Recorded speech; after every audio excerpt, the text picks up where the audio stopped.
Welcome to the walkthrough of the Password Generator app. In this short tutorial, I'll show you how to use the app to generate and save secure passwords. First, you can choose between light and dark modes for the app. Simply toggle the switch to change the appearance. Next, set the password length using the slider. This can be anywhere from 4 to 30 characters.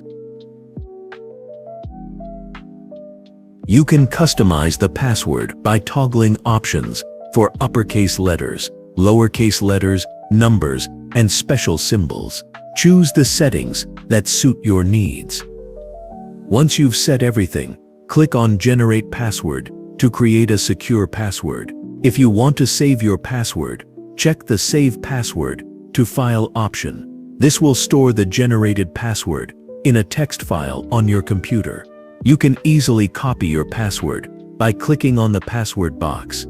It's that simple. This will store the generated password in a text file on your computer. To view your saved passwords, just click on View Saved Passwords to see the list of passwords you've stored. And that's it. You now know how to use the Password Generator app, generate secure passwords, and save them for future use. Thanks for watching.